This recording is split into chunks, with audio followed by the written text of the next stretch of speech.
السلام عليكم ورحمة الله وبركاته. إن الحمد لله نحمده ونستعينه ونستغفره ونعوذ بالله من شرور أنفسنا ومن سيئات أعمالنا. من يهده الله فلا مضل له ومن يضلل فلا هادي له. وأشهد أن لا إله إلا الله وحده لا شريك له وأشهد أن محمدا عبده ورسوله صلى الله تعالى عليه وعلى آله وصحبه وسلم تسليما كثيرا. أما بعد، فقد قال الإمام البخاري رحمه الله تعالى: باب فضل الحج المبرور. قال حدثنا عبد العزيز بن عبد الله قال حدثنا إبراهيم بن سعد عن الزهري عن سعيد بن المسيب عن أبي هريرة رضي الله عنه قال: سئل النبي صلى الله عليه وسلم: أي الأعمال أفضل؟ قال: إيمان بالله ورسوله. قيل: ثم ماذا؟ قال: جهاد في سبيل الله. قيل: ثم ماذا؟ قال: حج مبرور। সম্মানিত ভাতৃমণ্ডলী, আল্লাহ রাব্বুল আলামিনের প্রশংসা এবং প্রিয় নবী সাল্লাল্লাহু আলাইহি সাল্লামের উপর সালাত ও সালামের পর আজ 17ই শাবান 1445 হিজরি মোতাবেক 27শে ফেব্রুয়ারি 2024 আমাদের ধারাবাহিক আলোচনা সহিহ বুখারীর হজের পর্ব নম্বর 2। ইমাম বুখারীর হজের অধ্যায় নম্বর হচ্ছে 4। গতকালকে আমরা 1 নম্বর পর্বে আলোচনা করেছি 3টি অধ্যায়, আর আজকে 4র্থ অধ্যায় থেকে শুরু করব। হাদিস নম্বর 1519। এই অধ্যায় ইমাম বুখারী রাহিমাহুল্লাহ বলছেন বাবু ফজলিল হজ্জিল মাবরুর। এই অধ্যায় হচ্ছে মকবুল হজের ফজিলত সম্পর্কে। মাবরুর বিররুন থেকে, ইসিম মাফউলের সেগা, আর বিররুন মানে নেকি।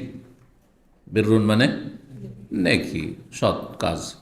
লাইসাল বিররা আন তুওয়াল্লু ওজুহাকুম কিবাল মাশরিক ওয়াল মাগরিব। কোরআনে বেশ কিছু আয়াতে বীর শব্দটি এসেছে।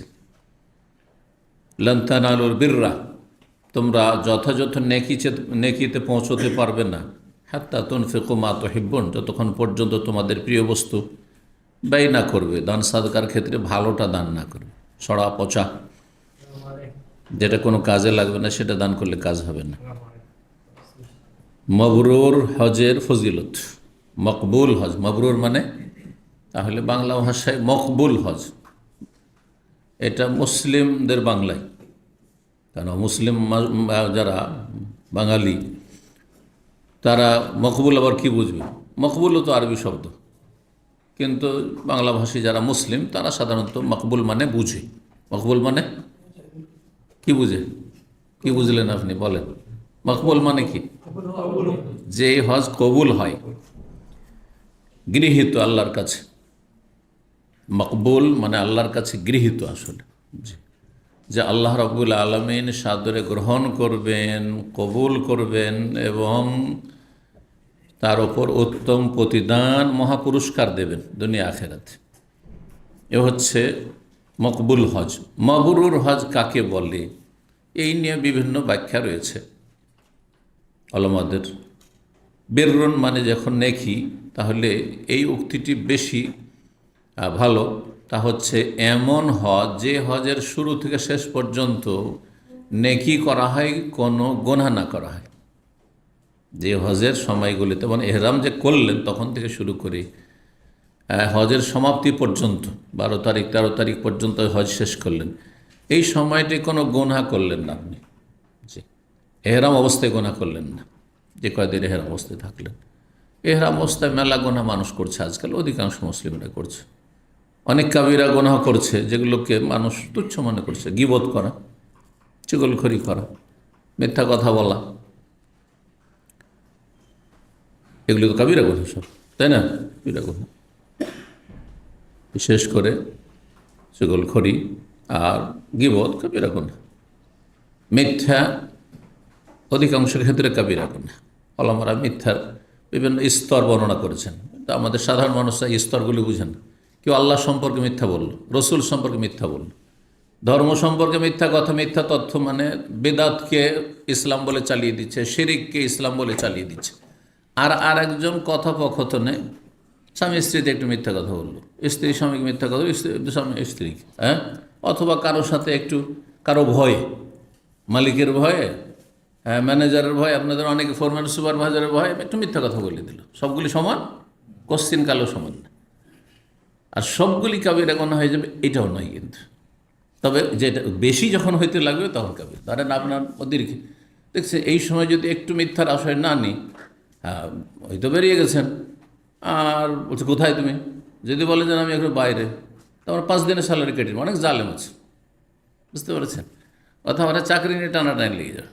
অনিষ্ট থেকে রক্ষা পাওয়ার জন্য মানুষ মিথ্যা বলে কখন? কিছু লাভ করার জন্য, পাওয়ার জন্য, অথবা কিছু অনিষ্ট থেকে বাঁচার জন্য।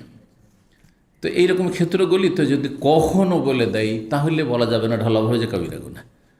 কিন্তু যদি যখন তখন প্রতিদিন ড্রাইভার নিজের কাজ করে বেড়াচ্ছে গাড়ি নিয়ে, কোথায় বলছে কোম্পানির সকল কোম্পানির কাজ, তাহলে কাবিরা গুনাহ হয়ে যাবে। কারণ বারবার এক সাগিরা এরকম করতে থাকলে কি হয়ে যাবে? তখন আর সাগিরা থাকবে, কাবিরা হয়ে যাবে। তো যাই হোক, আসল বিষয় দিয়ে ফিরে আসি। কি বলছিলাম? যেই হজে গুনাহ হয় না, হজে গুনাহ করা হচ্ছে ধূমপান করা। অনেক মুসলিমেরা রয়েছে যারা বিড়ি সিগারেট খাচ্ছে, অথবা জর্দা খাচ্ছে, তামাক খাচ্ছে, এরকম আর কত গুনাহ বলা যাবে, মেলা গুনাহ রয়েছে। ফেসবুক, হজের এহরাম অবস্থায় আছে, ফেসবুক দেখছে, মহিলা ছবি সামনে আসছে, দেখছে। হয়তো খুব বেশি নোংরা ছবি দেখছেন, কিন্তু এমনি মহিলার চেহারার দিকে তাকানোই গুনাহ। তাহলে আপনি বিভিন্ন এরকম গুনাহগুলি যদি বলা যায় তো আজকে তার সতী শেষ হয়ে যাবে। শুরু থেকে শেষ পর্যন্ত উমরায় যান আর হজে যান, আপনি যদি এগুলোতে গুনাহ, বিভিন্ন গুনাহে জড়িয়ে, তাহলে আপনার হজে মবরুর হবে না।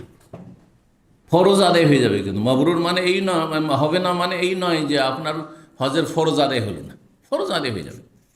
এমনকি ওলামারা বলছেন কেউ যদি হারাম পয়সা নিয়ে আসে, কিছু হারাম পয়সা, কিছু ঘুষের পয়সা আছে, কিছু হারাম উপার্জন, হারাম ব্যবসার পয়সা আছে, তা নিয়ে হজে এসছে, হজ কবুল হবে না। ওর দুটো দিক আছে। একটা হচ্ছে হজ কবুল হবে না মানে ওর নেকি পাবে না, হ্যাঁ নেকি পাবে না। হজের যে নেকি, ফলাফল, ফজিলত, জান্নাত আর দুনিয়ায় বরকত ইত্যাদি, ওগুলো পাবে না। কিন্তু তার উপর জীবনে একবার যে হজ ফরজ, ওইটা আদায় হবে না। তাহলে কি বলা হবে যে তুমি হারাম পয়সা, ঘুষের পয়সা কিছু লাগিয়েছো হজে, সেই জন্য আবার হজ করো, তোমার ওই আগের হজটা একেবারে ফরজ আদায় হয়নি না। কারণ হজ শুধু পয়সার নাম নয়, হজ হচ্ছে মালি ইবাদতের সাথে শারীরিক পরিশ্রমের নাম। এটা আপনাকে বুঝতে হবে। হজের ইবাদত শুধু পয়সা দিয়ে হয় না, হয় জাকাত পয়সা দিয়ে হয়ে যায়, সাদকা পয়সা দিয়ে হয়ে যায়, ঠিক না? কিন্তু হজ শুধু পয়সা দেওয়া হয় না, কি করতে হয়? মেলা আমল আছে, হ্যাঁ করতে হয়, কাজগুলি করতে হয়, মেলা কথা আছে, দোয়া আছে, জিকির আজকার আছে, সেগুলি বলতে হয়। তাহলে সেগুলো তো সে ঠিকই করেছে। কথা বোঝা গেছে? যে কোনো এবাদত বন্দেগীর ক্ষেত্রে যদি হাদিস থাকে কবুল হয় না, তার দুটো দিক, একেবারে শুদ্ধ নয় নাকি কবুল হয় না, একেবারে শুদ্ধ নয় তার মানে তার ফরজও আদায় হয়নি, তার আদায় হয়নি, সেটা আবার আদায় করতে হবে। আর একটা হচ্ছে সে নেকি পাবেন না। উদাহরণ দিই তাহলে বুঝতে পারবেন। বিনা উজুতে নামাজ হয়? হয় না। বিনা উজুতে নামাজ হয়? আচ্ছা, ধরেন আজকে যে একটু আগে এশা হলো, এশার নামাজকে বিনা উজুতে পড়ে নিয়েছে, পরে তার স্মরণ হয়েছে বা ইচ্ছা করে পড়লে তো অনেকে ওলামারা কুফরি বলেছেন, এটিকে বড় কাবিরা গুনাহ করেছে। কিন্তু অনিচ্ছাকৃত ভুলে গেছিল, আর পরে মনে হয়েছে আরে আমার তো উজু নষ্ট হয়েছিল মাগরিব এশার মাঝখানে, তাহলে কি বলবেন? পুনরায় আদায় করতে হবে না, হবে না? পুনরায় আদায় করতে হবে। তার লা তুকবালু সলাতুন বেগাইরে তোহরির, বিনা তাহারাতে সলাৎ কবুল হয় না, মানে সলাৎ শুদ্ধই হয় না, লা তাসিহু, সলাতের কোনো অস্তিত্বই নেই, নামাজ হয়নি, তার পুনরায় আদায় করতে হবে। কিন্তু আর একটি হাদিস বলি, এই তুকবালু দিয়ে আছে, কবুল হওয়া দিয়ে আছে, ওখানে কবুলের আলাদা অর্থ। যেই ব্যক্তি গণককে হাত দেখাবে তার 40 দিনের সলাৎ কবুল হবে না। ওলা তুকবালু সলাত আরবাঈনা ইয়াওমান, তার মানে কি? তাহলে তাকে বলতে হচ্ছে তুমি যে গণককে হাত দেখিয়ে দিয়েছো, তাহলে সেই দিন থেকে 40 দিনে যত করে নামাজ হয় সব কাজা করো নাকি? মোটেই না। কি তাহলে এখানে এর 40 দিনের নামাজের নেকি পায়নি, কিন্তু তার ফরজ কাঁধের ওপর ছিল, ওটা আদায় হয়ে গেছে। ঠিক ওই রকমই হারাম পয়সা দিয়ে কেউ যদি হজ করে তাহলে ফরজ আদায় হয়েছে, কিন্তু সে নেকি হজের জিরো, কিছুই পাবে না। দুনিয়া আখেরাতে যে ফলাফল রয়েছে, ফজিলত, সেগুলি পাবে না। চলেন তো মকবুল হজ। কেউ কেউ বলেছেন মকবুল হজ, মাবরুর হজ হচ্ছে যেই হজ যে লোক দেখানো নিয়ত নেই, কারণ শোনানো উদ্দেশ্য নাই, এখলাসের সাথে করেছে, লা রিয়া ওয়ালা সুমাহ। যে হজে যৌনাচার হয়নি, রাফাস, যৌনাচার জায়েজও আছে না জায়েজও আছে, জায়েজও আছে না জায়েজ আছে। স্ত্রী ছাড়া অন্যের সাথে যদি যৌনাচার হয়, মানে যদি আপনি আমোদ ফুর্তি করে একটু বিনোদনও করেন, আজকাল অনেকে যে চ্যাটিং করেছেন সেটাও যৌনাচার এক ধরনের, হ্যাঁ সেটাও জেনা, কথার জেনা, আপনি চ্যাটিংয়ের জেনা, কথা বুঝতে পারছেন। কথা যদি বলেন আপনি বেগানা মহিলার সাথে, তো সেটা হারামের জেনা না, জবানের জেনা। সেটা অঙ্গ প্রত্যঙ্গ প্রত্যেকটাই জেনা করে। এগুলো ছোট জেনা, ছোট জেনা ধীরে ধীরে মানুষকে বড় জেনা পর্যন্ত পৌঁছায়। অল ফরজ সাদ্দিক জালিক কাযযিব নবী সাল্লাল্লাহু আলাইহি হাদিস রয়েছে। মানুষের অঙ্গ প্রত্যঙ্গ জেনা করতে করতে করতে একসময় এমন হয় যে তখন তার লজ্জা স্থান তার বাস্তবায়ন করে ফেলে, চান্স ফেলে। আর না হলে আল্লাহর ভয়ে সে ফিরে আসে হয়তো ওখান থেকে, আর না হলে ব্যর্থ হয়।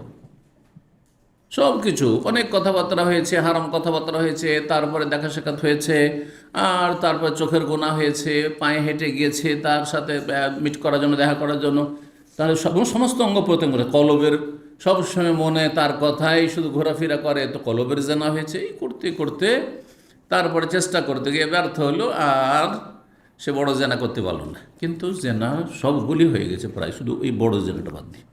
তো এতগুলি সাগিরা গুনাহ করলো, সাগিরাই থেকে যাবে নাকি? না, এখানেও কাবিরা হয়ে যাবে। তো কি বলছিলাম, এটা হচ্ছে হারাম যৌনাচার, যৌন সম্পর্কিত কথাবার্তা। আর হালাল যৌন সম্পর্কিত কথাবার্তা এহরাম অবস্থায় যদি না থাকেন, প্রবাসে আছেন, আর স্ত্রীর সাথে একটু আমোদ ভর্তি করছেন আপনি, হ্যাঁ তাই না, অনেক কিছু করছেন, বিনোদন করছেন, জায়েজ আছে। কিন্তু এহরাম অবস্থায় যদি করে তো হজে মাবরুর হবে না। ফমান ফারাদা ফিহিন্নাল হাজ্জা ফালা রাফাসা ওয়ালা ফুসুকা ওয়ালা জিদালা ফিল হজ।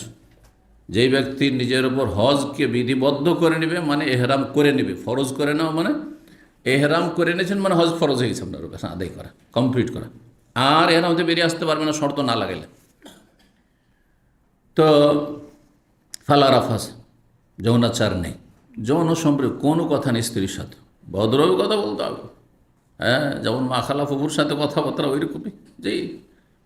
আর ওয়ালা রাফাস ওয়ালা ফুসুকা, আর কোনো পাপাচার নেই, অন্য কোনো পাপ, ফাঁসি কাজ, আল্লাহ রসুল নাফরমানির কোনো কিছু করবেন না আপনি। এই ফসু কর্মেদের সমস্ত গুনাহগুলি চলে আসে।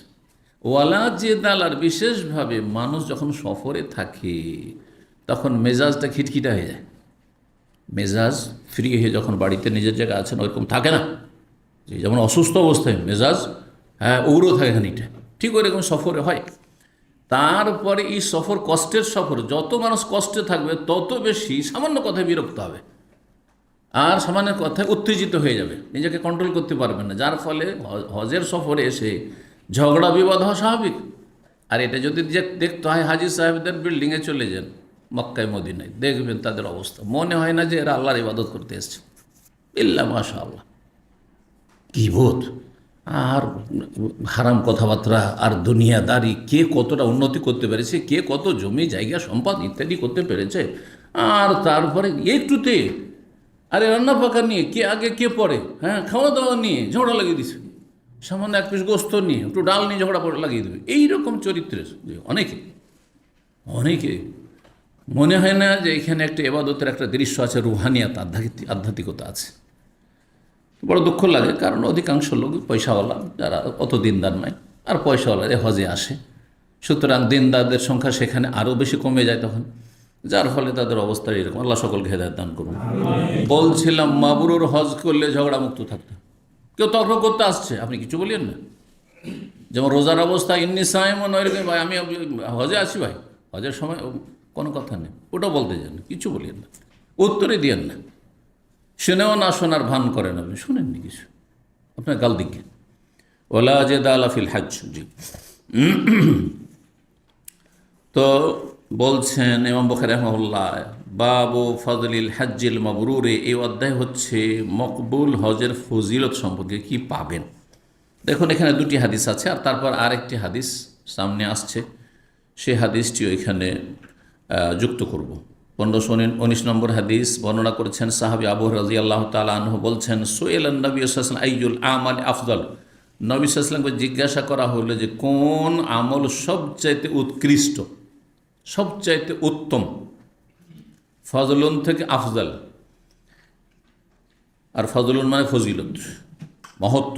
কালা, 1 নম্বর আমল ঈমানুন বিল্লাহি ওয়া রাসূল, আল্লাহ এবং তার রসুলের প্রতি বিশ্বাস স্থাপন করা, ঈমান নিয়ে আসা, আল্লাহ এবং রসুলকে বিশ্বাস করে মেনে নেওয়া, যে আমি আল্লাহ এবং রসুলকে মেনে নিলাম এবং আল্লাহ এবং তার রসুলের আদেশ নিষেধ বিধিবিধান যা এসেছে ওহীতে কোরআন সুন্নাহ মেনে নিলাম। এটা সবচেয়ে বড় আমল, সবচেয়ে গুরুত্বপূর্ণ আমল, কারণ এই আমল ছাড়া কোনো আমলই কবুল হবে না। ঈমান হচ্ছে তৌহিদ ভিত্তিক ঈমান, শিরক মুক্ত ঈমান। ঈমান হচ্ছে কুফরি, নাস্তিকতা, মাজার পূজা মুক্ত ঈমান। ঈমান হচ্ছে মুনাফিকি মুক্ত ঈমান, কারণ ঈমানের পরিপন্থী হচ্ছে মুনাফিকি, কুফরি আর শিরক। হ্যাঁ, নেফাক, কুফর আর শিরক, এগুলো থেকে মুক্ত হইতে হবে, তাহলে ঈমান গ্রহণযোগ্য। আল্লাহর প্রতি ঈমান এবং রসুলের প্রতি ঈমান, আল্লাহ এবং রসুল সম্পর্কে যেই ধারণা, যেই ঈমান, বিশ্বাসের কথা কোরআন সুন্নাহয়, সেগুলো বিশ্বাস করতে হবে। যদি তার বিপরীত বিশ্বাস করেন তাহলে আপনার ঈমান আল্লাহ রসুলের উপরে নাই। যেমন আল্লাহ সম্পর্কে আমাদের দেশের অধিকাংশ মানুষের ভ্রান্ত বিশ্বাস, আল্লাহ সর্বত্র বিরাজমান, আল্লাহ সর্বত্র বিরাজমান, সব কিছুতেই বিরাজমান, কুফরি কথা। তার ঈমান নেই, ওর এই ঈমান কোনো কাজে আসবে না। জি, তারপরে আল্লাহ নিরাকার, নেই, আপনার ঈমান গ্রহণযোগ্য নয়, আপনার ঈমান আসলে সঠিক হয়নি। আল্লাহর হাত আছে, পা আছে, চেহারা আছে, চোখ আছে, সব কোরআনে আছে, তারপরে আপনি বলছেন যে নেই, সরাসরি কোরআন বিরোধী আকীদা এটি। আশা করি বিষয়টা বুঝতে পারছেন। মানে ঈমান মানে শুধু না আল্লাহকে বিশ্বাস করি, আরে মাজার পূজারি তো বলছে আল্লাহ আছে, আল্লাহ আছে বলা নয়। ঈমান বিল্লাহর ওপর, যদিও সংক্ষেপে করতে গিয়ে 1 ঘন্টা 20 মিনিট আলোচনা, আমার গত এই সপ্তাহের দুবাইয়ের আলোচনা আছে, অবশ্যই শুনবেন সেই আলোচনাটি। 4টি পয়েন্ট আছে, অবশ্যই 4টা বিশ্বাস থাকতে হবে। তারপরে 4টি পয়েন্টে যেসব তৌহিদের ক্ষেত্রগুলি রয়েছে, অনেকে আল্লাহ বিশ্বাসী, কিন্তু বালা মুসিবতে, বিপদ আপদে, ছেলে মেয়ে হয় না, রোগ ভালো হয় না, বাবার কাছে মাজারে চাই, এই ঈমান কাজে আসবে? কোনো কাজে আসবে না। অনেকে আল্লাহ পরকালে বিশ্বাসের দাবিদার আর বিশ্বাস করেও, কিন্তু তারা বলে যে সারা পৃথিবীকে আল্লাহর বড় বড় গোস কুতুব ওলি আউলিয়া ধারণ করে আছে, মানে নিয়ন্ত্রণ কার হাতে? তাহলে আল্লাহর হাতে না, আসমান জমিনে কার হাতে? গোস কুতুবদের হাতে। কুফরি আকীদা, ঈমান কোনো কাজে আসবে না, কোনো কাজে আসবে না। আপনি চরমনাইয়ের কিতাব পড়ে দেখেন, হ্যাঁ সেই কিতাব আছে যে পীর দৌড় দিয়ে ছুটেছে কিসের জন্য? সামদেশে ছুটেছে, সামদেশে গান বাজনা হচ্ছে, আর আল্লাহ জমিনকে উল্টাইতে যাচ্ছে। তো দ্রুত ছুটেছে সে বাংলাদেশ থেকে, কারণ বাংলাদেশে আর ভারত হচ্ছে পীরের ভূমি।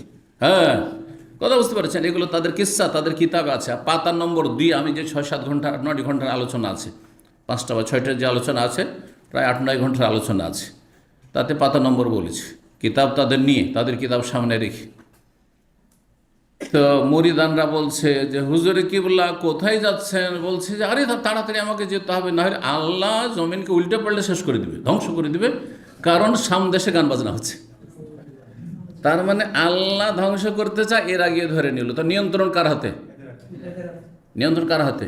কে বেশি শক্তিশালী? গোসেরা। হ্যাঁ, গোসেরা মানুষ যারা খুব বেশি শক্তিশালী।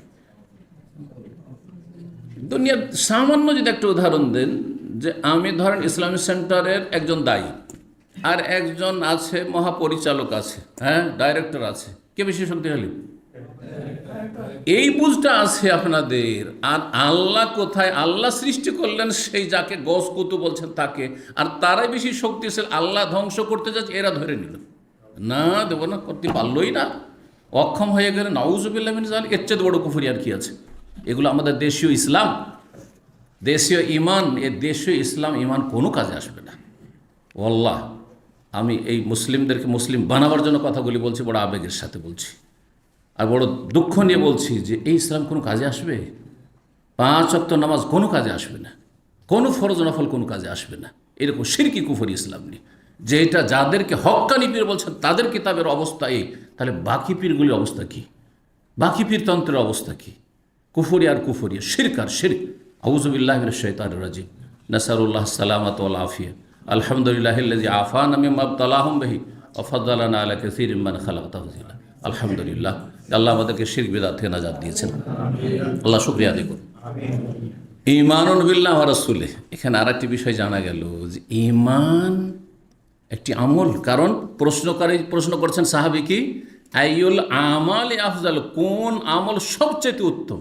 জবাবে বলছেন ঈমানুন বিল্লাহি ওয়া রাসূলিহি, ঈমান হচ্ছে সবচেয়ে উত্তম আমল। তাহলে ঈমান কি আমলেরও নাম? এজন্য ঈমান হচ্ছে 3টি বিষয়ের সমষ্টির নাম। আকীদাগত আরেকটি বিষয় ঈমানের বিষয়ে এখানেও বিভ্রান্ত হয়েছে এক ফিরকা, যারা বলছে ঈমান শুধু আত-তাসদীক, বিশ্বাসের নাম। বিশ্বাস না, নাম ধরলে অনেককে কষ্ট লাগবে, শুধু নাম ধরবো না। ঈমান তাদের কাছে বলছে বাস একটা জিনিসের নাম, সেটা হচ্ছে অন্তরে বিশ্বাসের নাম, আর সেটা বহিঃপ্রকাশ করার জন্য কালেমার উচ্চারণ। মানে এই দুটো হইলি হয়ে গেল। আর আমল বলছে যে ঈমানের বাইরের জিনিস। এরা বিভ্রান্ত আকীদার ক্ষেত্রে, অথচ 4 মযহাবের এক মযহাবের ইমামের এইটি হচ্ছে মতবাদ। আপনাকে বুঝতে হবে যে কত তাহলে বিভ্রান্তি আছে ঈমানের বিষয়, আকীদার বিষয়। জি, নামটা শুধু মযহাবের বললাম না আপনাদেরকে, যারা বুঝার বুঝবেন, আর যারা সিনিয়র ছাত্র তারা জানলে জানছেন, আর না জানলে জেনে নেবেন আস্তে আস্তে। জি, আমি চাই না যে এইভাবে সবসময় নাম নিই, বিনা নাম না যদি সংশোধন হয়ে যায় তাহলে আলহামদুলিল্লাহ, আর যদি না সংশোধন হয় তাহলে জেনে নেওয়া উচিত যে 4 মযহাবের কোন মযহাবে এই ঈমানের ক্ষেত্রে, ঈমানের সংজ্ঞার ক্ষেত্রে বিভ্রান্তি রয়েছে। ঈমান শুধু একটা জিনিসের নাম তাদের, আত-তাসদীক ফাকাত, বিশ্বাস করা। তাহলে অন্তরে বিশ্বাস রেখে, অনেকে যে অমুসলিম আছে অন্তরে বিশ্বাস করে ইসলাম সত্য, আল্লাহ সত্য, রসুল সত্য, বলছে যে প্রকাশ করতে হবে, কলেমা পড়ে নেই, যে কলেমাটা পড়লে কাজ হইত। আর আমল বাইরের জিনিস, মোটেই না, এটি গুমরাহি। বরং ঈমান হচ্ছে 3টি জিনিসের সমষ্টির নাম। আত-তাসদীক বিল জানান, জানান বলা হয় কলবকে, তাসদীক বিল কলব, অন্তর থেকে বিশ্বাস করা 1। 2 নম্বর হচ্ছে আল ইকরার বিল লিসান, জবান দ্বারা অঙ্গীকার করা, লা ইলাহা ইল্লাল্লাহ মুহাম্মাদুর রাসূলুল্লাহ, কালিমা পড়া। যেমন এখানে একবার কলমা পড়লো, জি আছে হয়তো এখানে, কথা বোঝা গেছে? এটা যদি না করে আর শুধু অন্তরে বিশ্বাস করে সারা জীবন কাটিয়ে দেয়, মুসলিম না। উচ্চারণ করতে হবে, স্বীকার করতে হবে, ইকরার অঙ্গীকার করতে হবে, শাহাদা যেটাকে বলা হয়, সাক্ষ্য প্রদান করতে হবে। 3 নম্বর, এই দুটো করলো কিন্তু আর কোনো আমল করলো না, মুসলিম জীবনেও কখন নামাজ পড়লো না, জীবনে রোজা রাখলো না, জীবনে যাকাত দিল না, জীবনে ফরজ ওয়াজিব কিছু করলো না, হালাল হারাম থেকে বাঁচল না, মুসলিম না, মোটেই না। আমল সর্বনিম্ন কিছু না কিছু হইতে হবে সমস্ত আলেমদের কাছে, না হলে মুসলিম না। এখন সর্বনিম্ন কোন আমলটি হইতে হবে? যারা বলছে যে বেনামাজি যে অলসতাই অস্বীকার করে নাই, অবহেলা, পড়ছি, নামাজ পড়ে না, সেই ব্যক্তি কাফের। যারা বলছে তারা বলছে যে সর্বনিম্ন আমলটি হচ্ছে 5 ওয়াক্ত নামাজ। তার মানে আমল যে 3 নম্বর অংশ ঈমানের, সেটা সর্বনিম্ন আমল, মিনিমাম আমল হচ্ছে কি 5 ওয়াক্ত 17 রাকাত সালাত আদায় করতে হবে। একজন লোক তাহলে আমাদের কাছে মুসলিম, সে যদি জেনাও করে, চোর হয়, ডাকাত হয়, মদখোর হয়, ফাসিক, পাপিষ্ট, হালাল না মনে করলে হলে এগুলোকে গুনাহগার মনে করে যে আমি পাপ করছি, চুরি করছি, খারাপ কাজ করছি, আর এইসব নোংরামি করছি, খারাপ কাজ করছি, কিন্তু সে 5 ওয়াক্ত নামাজ পড়ে, সে মুসলিম। 5 ওয়াক্ত নামাজ যদি পড়ে, তার মধ্যে 3টে জিনিস আছে, অন্তরে বিশ্বাস আছে আল্লাহ পরকালে, আর জবানে অঙ্গীকার করেছে, কালেমা পড়েছে, আর কি করেছে? 5 ওয়াক্ত নামাজ পড়েছে। আর যারা বলছে যে 5 ওয়াক্ত নামাজ পড়লে বড় কাফের হয় না, তা বলছে তার নামাজ যদি নাও থাকে কোনো না কোনো আমল থাকতে হবে। তারাও বলছে কিছু না কিছু আমল থাকতে হবে। তাহলে তাদের কাছে ধরেন একটা লোক বেনামাজি, কিন্তু বাপ মায়ের মাশাআল্লাহ খুব ভালো যত্ন নেয়, অথবা জনকল্যাণমূলক অনেকে নেকির কাজ করে, জাকাত দেয়, রমজান মাসে রোজা রাখে, অনেকে আছে রোজাদার কিন্তু বেনামাজি, আছে না নেই? তো অনেকের যারা বলছে যে বেনামাজি বড় কাফের নয়, তাদের কাছে যদি রোজাটাও থাকে তো কিছু আমল তো আছে, সর্বনিম্ন কিছু আমল আছে, সুতরাং সে ফাসেক মুসলিম, পাপিষ্ট মুসলিম। জি, আশা করি বিষয়টা অল্পতে হইলেও ক্লিয়ার হয়েছে। তো ঈমান হচ্ছে আমল। ঈমান তিনটি বিষয়ের নাম, বিশ্বাসেরও নাম, স্বীকার করার নাম, আর আমল করার নাম। আমল ছাড়া ঈমান টিকে না, আমল ছাড়া ঈমান টিকে না। রসুল সম্পর্কে সঠিক বিশ্বাস থাকতে হবে। কেউ যে রসুল সম্পর্কে বিশ্বাস করে যে রসুল মাটির পয়দায় না নূরের পয়দা, তাহলে তার ঈমান নেই, ঠিক নেই, বেঈমান, সে ঈমান নেই তার। জি, রসুল নূরের পয়দা না, বাশার। আর বাশার কিসের তৈরি? ইন্নী খালিকুম বাশারাম মিন তিন, সূরা সদ পড়ে দেখেন। আমি সৃষ্টি করতে যাচ্ছি বাশারান, মানুষকে, মিন তিন, কাদামাটি দিয়ে। আর নবী বলছেন আল্লাহ বলছেন নবী সাল্লাল্লাহু আলাইহি ওয়াসাল্লামকে সূরা কাহফে, ইন্নামা আনা বাশারুম মিসলুম, আমি একজন বাশার ছাড়া অন্য কিছু না। বুঝা গেছে না? তাহলে বাশার কিসের তৈরি? সূরা সদের আয়াতের সাথে সূরা কাহফের আয়াত লাগান, শেষ আয়াত, তাহলে কি হয়ে যাবে? দুটোর যোগফল কি বেরোবে? যে নবী হচ্ছে মাটি, কাদামাটির তৈরি, যেমন আমরা কাদামাটির তৈরি। আমাদের যেমন বাপ মা, নবীরও বাপ মা আছে, নবীর বাপ মা আদম সন্তান, আমরা আদম সন্তান, ঠিক না? জি হ্যাঁ। নবী সাল্লাল্লাহু আলাইহি ওয়াসাল্লাম সম্পর্কে কেউ যদি আকীদা রাখে যে নবী আলিমুল গায়ব, নবী হাজির নাজির, নবী দোজাহানের বাদশাহ, সমস্ত ক্ষমতা রাখেন, তাহলে সে তার রসুলের উপর ঈমান ঠিক হয়নি। কারণ এগুলো আল্লাহর গুণ, আল্লাহর গুণ। বেরেলবিদের আকীদা এইটা, মাজার পূজারীদের আকীদা এইটা। তাহলে বোঝা গেল যে আমাদের দেশে দেখা যাবে যে কোরআন সুন্নাহর আলোকে কয়জন মুসলিম আছে, সব আকীদায় ফেল, আকীদায় ফেল। আল্লাহ হেদায়েত দান করুন, সঠিক বুঝ দান করুন। এক নম্বর আমল হয়ে গেল, তাই না? গুরুত্বপূর্ণ আমল, এর ওপর সমস্ত আমল নির্ভরশীল। ঈমানুন বিল্লাহি ওয়া রাসূলিহি। কিলা, জিজ্ঞাসা করা হলো, সুম্মা মাজা, তারপরে 2 নম্বরে কোন আমল সবচেয়ে উত্তম? কালা জিহাদুন ফি সাবিলিল্লাহ, আল্লাহর রাস্তায় জিহাদ করা। কারণ আপনি যখন ঈমান ইসলামের দাওয়াত দেবেন, ঈমান ইসলামের 3টি স্তর আছে। একটা নিজে ঈমান নিয়ে আসা, আর তারপরে 2 নম্বর হচ্ছে আমল করা, ঠিক না? ঈমান অনুযায়ী, আপনার বিশ্বাস অনুযায়ী আমল করা। ও আমেলুস সলিহাত, সূরা আসর, ইল্লাল্লাযিনা আমানু ওয়া আমেলুস সলিহাত 2 নম্বর। তারপর ওয়াতাওয়াসাউ বিল হক, মানে হকের দাওয়াত দেওয়া, হকের, সত্যের দাওয়াত দেওয়া। যখন দাওয়াত দিতে যাবেন তখন কিছু বদপ্রকৃতির লোক পৃথিবীতে আল্লাহ রেখেছেন, যারা আপনার এই সত্যের দাওয়াতে, আল্লাহর দ্বীনে বাধা সৃষ্টি করবে না। ইসলাম কবুল করতে দেবো না। যে ইসলাম কবুল করে তার বেঁচে থাকার অধিকার নেই, দেশে থাকার অধিকার নেই, সমাজে থাকার অধিকার নেই। ইসলামের কথা যে বলবো অন্যকে, না তুই আমল করছিস কর, কাউকে বলতে পারবি না। এই যে বাধা সৃষ্টি করবে, এরা হচ্ছে রাস্তার ইট পাটকেলের মতো, ময়লা আবর্জনার মতো। রাস্তায় চলতে হবে, সিঁড়ি দিয়ে নামতে হবে, উঠতে হবে, আর যদি ময়লা আবর্জনা পড়ে থাকে, ইট পাটকেল পড়ে থাকে, কী করবেন আপনি? পরিষ্কার করে সরাবেন। এই সরানোর নাম জিহাদ। জিহাদ মানে মানুষ মারা নয়, যদি প্রয়োজন হয়। বাধা দিও না। ইসলাম কবুল করবে না, অসুবিধা নেই, তোমরা কবুল করবে না, স্বেচ্ছায় যে কবুল করছে তাকে কবুল করতে দাও। আর তোমাদেরকে বাধ্য করে কবুল করানো ইসলাম সমর্থন করে না। যদি কেউ কাউকে চাপ সৃষ্টি করে তো হারাম কাজ করলো, কাবিরা গুনাহ করলো, কোরআন বিরোধী কাজ করলো। কারণ আল্লাহ কোরআনে কি বলছেন? লা ইকরাহা ফিদ্দিন, ধর্মের ক্ষেত্রে জবরদস্তি নেই। জন্মসূত্রে যারা অমুসলিম, সারা জীবন অমুসলিম হয়ে থাকত, জবরদস্তি নেই। কিন্তু আমি উপদেশ দিতে পারবো, উপদেশ দিতে বাধা দেওয়ার কোনো শক্তি নেই। যদি বাধা দেয় তাহলে এগুলো হচ্ছে ময়লা আবর্জনা, এগুলোকে সরাতে হবে। এই সরানোর নাম হচ্ছে জিহাদ ফি সাবিলিল্লাহ। প্রয়োজন হলে, তাহলে জিহাদ যখন তখন না, প্রয়োজন হলে জিহাদ। আর এই প্রয়োজনের কথা নির্ধারণ করবে এবং নেতৃত্ব দেবে কে? মুসলিম শাসক, জনগণ নয়, আমি আপনি নয়, কোনো আলেম নয়, মুফতি নয়। জি, এই ক্ষেত্রে বিভ্রান্তি রয়েছে আমাদের দেশের এক শ্রেণীর মুফতি আর মোল্লাদের ভিতরে। সবাই জিহাদ, কোনো সংগঠন করলো জিহাদ, আর জিহাদ, জিহাদ বুঝেই না। জিহাদ হচ্ছে কার কাজ? সরকারের কাজ। আরে আপনার পাশের বাড়ির লোক এক ওয়াক্ত নামাজ পড়েন না, পাশের বাড়ির মহিলা একবারে বেহায়া বেপর্দা চলাফেরা করে, আপনার অধিকার আছে?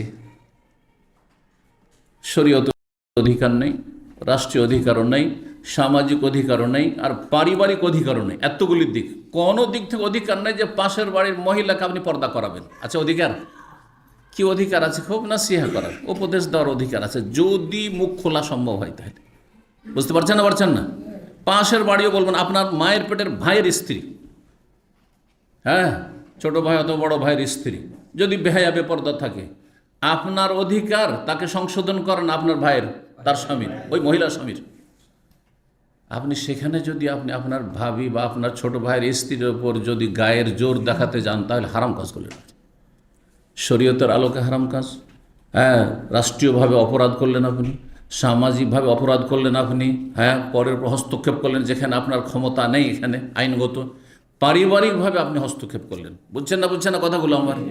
আল্লাহ বুঝার তৌফিক দান করুন। জি, তাহলে এইখানে ছোট্ট একটি বিষয়, সেখানে আমাদের অধিকার নেই। শুধু আপনার রব্বে ইন্নিল্লা আমলাকু ইল্লা নাফসি ওয়া আখি মূসা আলাইহিস সালাম কোরআনে রয়েছে, যখন দেখলেন যে বাছুর পূজা শুরু করে দিয়ে 40টা দিনের ভিতরে আমার জাতি বলেন, হে রব,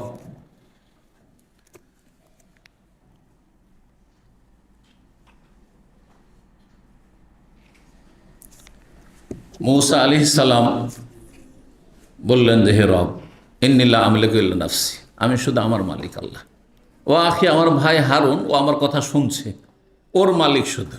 মানে এর সম্পর্কে জিজ্ঞাসা করে আমি জবাব দিতে পারবো। ও বিভ্রান্ত হয়নি, কিন্তু ও পারেনি। ও নিষেধ করেছে, দেখেছে যে যদি এমন মারমুখী যদি বলি যে না বাছুর পূজা করতে হবে না, আমাকে মেরে ফেলে দেবে। অপমান অপদস্থ করেছে আমাকে, আমার কথা রাখেনি তারা। সুতরাং আমি যদি এত বড় রসুল, জি, যার উম্মত শেষ উম্মত নবী সাল্লাল্লাহু আলাইহি ওয়াসাল্লামের উম্মত এবার সবচেয়ে সংখ্যাগরিষ্ঠ, সবচেয়ে বড় উম্মত, দ্বিতীয় নম্বরে মূসা আলাইহিস সালামের উম্মত, তিনি বলছেন আল্লাহ আমি আমার মালিক আর আমার ভাইয়ের মালিক, আর কারো মালিক না। আর আপনি গোটা দেশের মালিক, হ্যাঁ, না সরকার মালিক, আমাকে আপনাকে জিজ্ঞাসাই করবেন না। বুঝা গেছে? তো যাই হোক, চলেন 2 নম্বর আমল কি?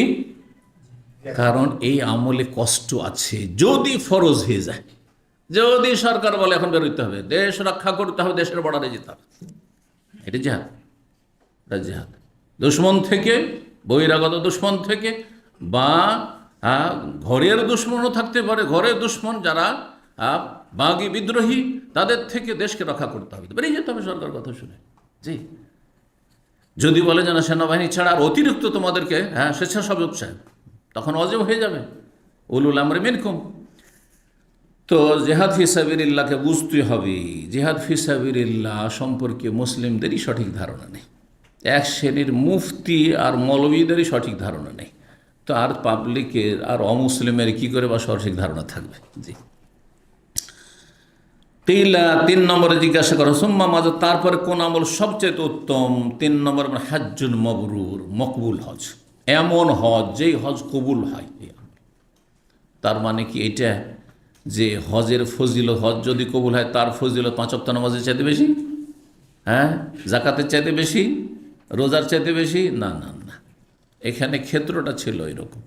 ক্ষেত্র ছিল যে মানুষ তো নামাজ শিখে গেছে, সাহাবায়ে কেরামগণ নামাজের গুরুত্ব জেনে গেছে, যে নামাজ হচ্ছে মুসলিম আর কাফের নামে আত্মগোকারী। জাকাতের বিধান আগে নাজেল হয়েছে জেনে গেছে, হ্যাঁ। সিয়াম দ্বিতীয় হিজরিতে রোজার বিধান নাজেল হয়েছে জেনে গেছে, হ্যাঁ, এর গুরুত্ব জেনে গেছে। হজ শেষ দিকে ফরজ হয়েছে, সুতরাং এখন হজের বিষয়টি বলতে হবে। হজ কিন্তু গুরুত্বপূর্ণ আমল, যদিও একেবারে শেষ জীবন 9ম হিজরি বা 10ম হিজরির শুরুতে ফরজ হচ্ছে, কিন্তু হজ্জে মাবরুর যদি হয় সেটা খুব গুরুত্বপূর্ণ আমল। কখনো একটা হাদিস দিয়ে, হাদিসের আমি তর্জমা করেছি, আমি কোন বা ভুল করেছি, এইরকম বক্তা হবেন না, এইরকম বক্তা হবেন না। না হলে হাদিসের তর্জমা করে বলবে যে নামাজ রোজা জাকাতের চাইতে বেশি ফজিলত কিসের? হজ্জে মাবরুরের। এইটাই কি সত্য? একেবারে মিথ্যা কথা, ভুল বুঝেছেন আপনি। ইসলাম বুঝতে হলে কোরআন সুন্নাহর সবগুলি দলিলের সমন্বয় বুঝতে হবে। হজের কথা যতগুলি কোরআন হাদিসে আছে তার সামনে রোজার কথা রাখতে হবে, জাকাতের কথা রাখতে হবে, নামাজের কথা রাখতে হবে। দেখুন যে নামাজ সম্পর্কে আর জাকাত সম্পর্কে আর রোজা সম্পর্কে কত গুরুত্বপূর্ণ কথা রয়েছে। সেগুলির পাশাপাশি রাখবে, তখন বুঝতে পারবে যে কোনটা বেশি গুরুত্বপূর্ণ আর কোনটা গুরুত্বপূর্ণ, কোনটা বেশি গুরুত্বপূর্ণ আর কোনটা গুরুত্বপূর্ণ। অবশ্যই গুরুত্বপূর্ণ, কিন্তু তার চাইতে গুরুত্বপূর্ণ হচ্ছে অন্য অন্য যে ইবাদতগুলির কথা বললাম। জি, 1520 নম্বর হাদিস। হাদিস বর্ণনা করেছেন মা আয়েশা উম্মুল মুমিনিন, মুমিনদের জননী রাদিয়াল্লাহু তাআলা আনহা সিদ্দিকা বিনতে সিদ্দিক আনহা কালা, তিনি বলছেন ইয়া রাসূলুল্লাহ, তিনি বললেন একবার রাসূলুল্লাহ সাল্লাল্লাহু আলাইহি ওয়াসাল্লামকে, হে আল্লাহ রসুল, নারাল জিহাদ আফজাল আল আমাল, আমরা দেখতে পাচ্ছি যে জেহাদ করা সবচেয়ে উৎকৃষ্ট একটা আমল। পুরুষরা যাচ্ছে আর তারা শাহাদাতের মর্যাদা হাসিল করছে, আর আমরা মহিলারা ঘরের কোনাদি থেকে গেলাম, তো এই ফজিলত থেকে তো আমরা বঞ্চিত থাকলাম। আর এর ফজিলত এত বেশি যে শহীদের সমস্ত গুনাহ মাফ হয়ে যায়। গাজীর গুনাহ মাফ হয়ে যায়, শহীদ হলো না, ফিরে আসলো ঘরে, গুনাহ মাফ, জি হয়ে গেল। সুবহানাল্লাহ। 313 জন সাহাবায়ে কেরাম বদরের যুদ্ধে গিয়েছেন, যারা শহীদ হইলেন আর যারা ফিরে এসেছিলেন তাদের সম্পর্কে আল্লাহ ঘোষণা করে দিলেন, হাদিসে রয়েছে, সহিহ হাদিস, আমালু মা শিতুম কাদ গফারতু লাকুম, এখন তোমরা বদর থেকে ঘুরে আসার পরে যা করবে করো, হ্যাঁ, তোমাদের অগ্রিম মাফ করে দিলাম। এই ফজিলতগুলি মা আয়েশা রাদিয়াল্লাহু তাআলা আনহা চোখের সামনে দেখতে পাচ্ছেন, শুনছেন রাসূলুল্লাহ সাল্লাল্লাহু আলাইহি ওয়াসাল্লাম থেকে। তারপরে তিনি তার আকাঙ্ক্ষা আশা ব্যক্ত করলেন কি, যে আমি দেখতে পাচ্ছি বা আমরা দেখতে পাচ্ছি মহিলারা যে আল জেহাদ আফজাল আমল, জেহাদ হচ্ছে সবচেয়ে উৎকৃষ্ট আমলের অন্যতম। আফালা নোজাহে, তাহলে আমরা কি মহিলারা জেহাদ করব না? আমরাও যেতাম। জি, কাহালা, নবী সাল্লাল্লাহু আলাইহি ওয়াসাল্লাম কি বললেন, লা, না না না, তোমরা জিহাদের ময়দানে লড়াই করতে যাবে না। জেহাদ যেখানে একটি গুরুত্বপূর্ণ ইবাদত ইসলামের, তারপরও মহিলাদেরকে জেহাদ করতে যেতে নিষেধ করলেন। আর সেনাবাহিনীতে ভর্তি হইতে হবে মহিলাদেরকে, পুলিশ বাহিনীতে ভর্তি হইতে হবে, হ্যাঁ, মোটেই জায়েজ নাই, মোটেই জায়েজ নাই, এটি হারাম কাজ। আল্লাহ হেদায়েত দান করুন সবাইকে। লা, তবে মহিলারা গিয়েছেন নবী সাল্লাল্লাহু আলাইহি ওয়াসাল্লামের সাথে সীমিত আকারে কি করতে, লড়াই করতে যাননি। কি করতে গেছেন? হাদিসে চলে এসে, কন্যা নোদাবিল জারহা, হ্যাঁ, ওয়ানাসকিল মা ওয়ানারুদ্দুল কাতলা।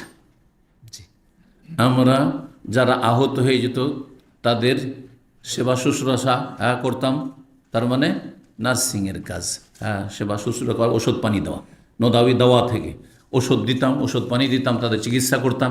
আর কি করতাম? নাসকিল মা, পিপাসিত হয়ে এসছে, ভিতরটা শুকিয়ে এসছে লড়াই করতে করতে, তাদেরকে পানি নিয়ে আমরা প্রস্তুত থাকতে পানি পান করার জন্য।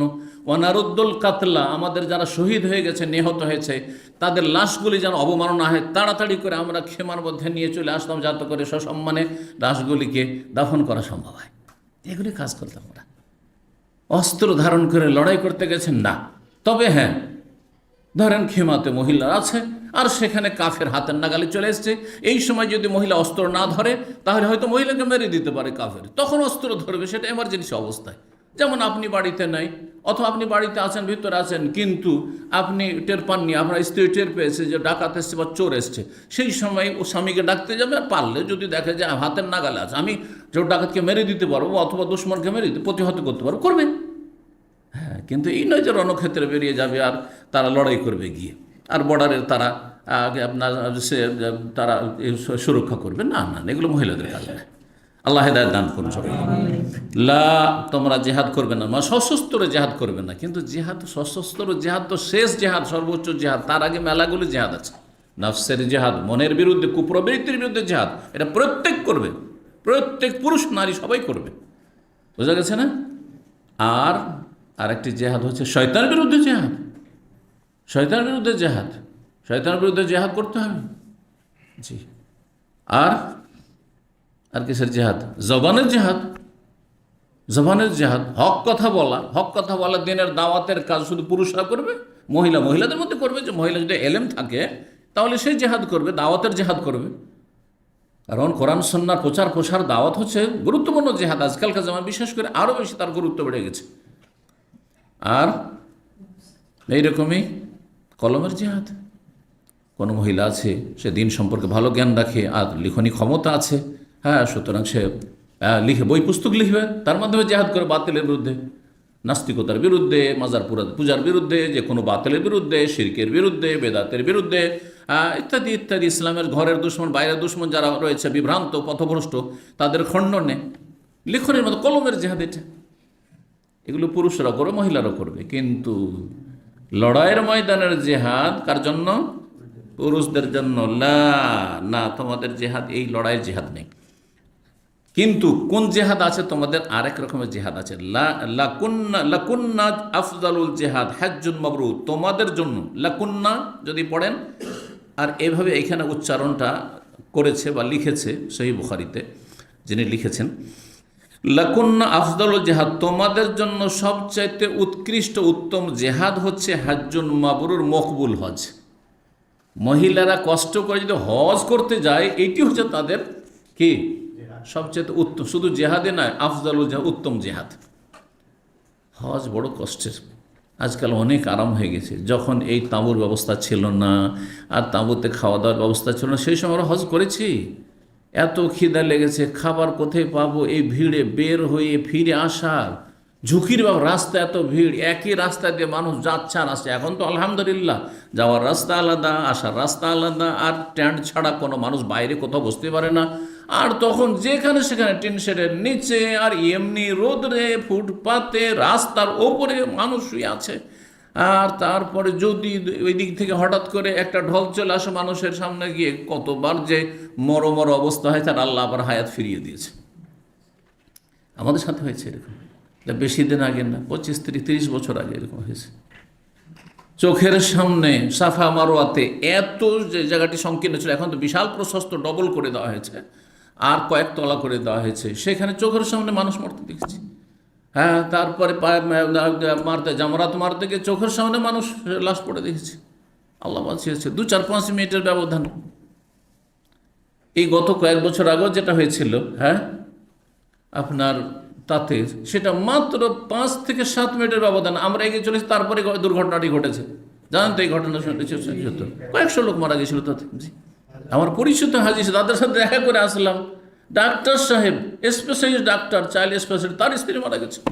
তাদের সাথে গল্প করে আসলাম, কথা বলে আসলাম। সুবহানাল্লাহ। পরে হজের পরে কল করছি, তখন বলছে যে আপনাকে তো কল করেছিলাম, কিন্তু আপনি ব্যস্ত ছিলেন, উঠাতে পারেন। আমার স্ত্রী মারা গেছে। ইন্না লিল্লাহি ওয়া ইন্না ইলাইহি রাজিউন। জি, কার যে হায়াত, কার যে মৌত। কিন্তু এখন আলহামদুলিল্লাহ অনেক আরাম হয়েছে, আল্লাহ শুকরিয়া আদায় করে। তো মহিলাদের জন্য সত্যি হজ করা হচ্ছে উত্তম জেহাদ, নবী সাল্লাল্লাহু আলাইহি ওয়াসাল্লাম বলেছেন। জি, আর কেউ কেউ পড়েছেন লাকুন্না, পড়েননি, লাকিন পড়েছেন।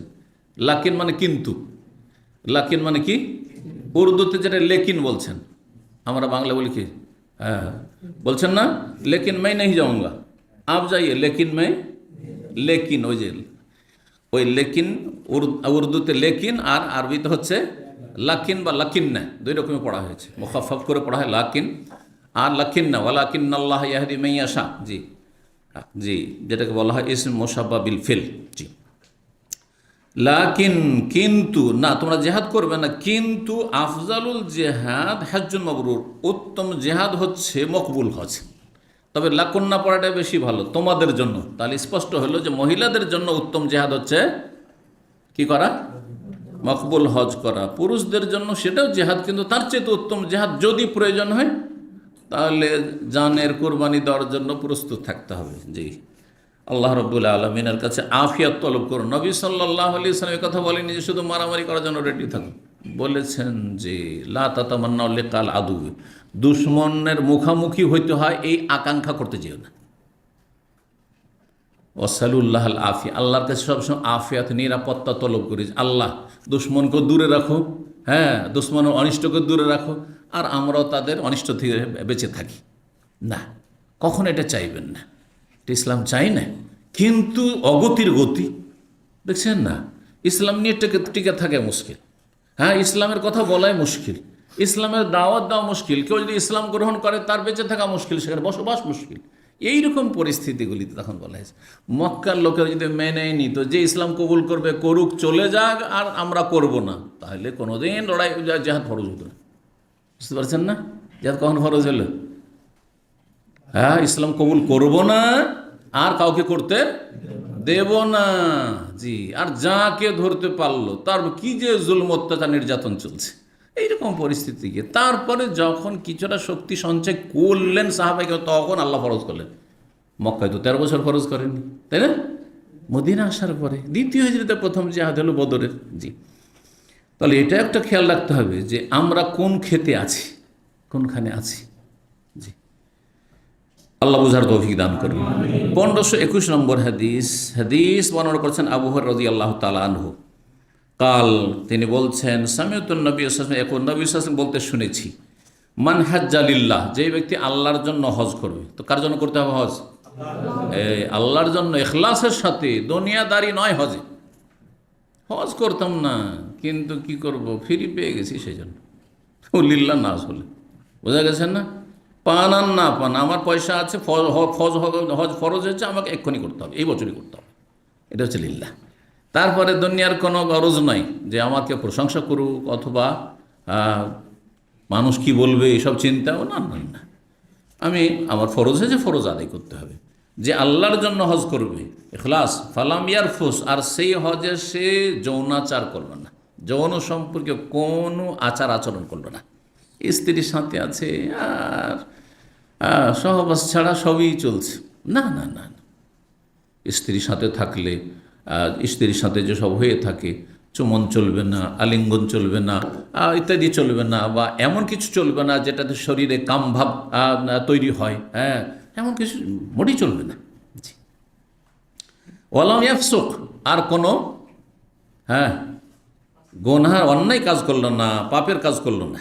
রাজা, তাহলে সেই ব্যক্তি হজ করে ফিরে আসবে কায়াউমিন ওয়ালাদাত উম্মুহু, কায়াউমে ওয়ালাদাত উম্মুহু, এরকম পড়া হয়েছে। এমন সেই দিবসের মতো, এমন দিবসের মতো যেই দিন তার মা তাকে ভূমিষ্ঠ করেছিল।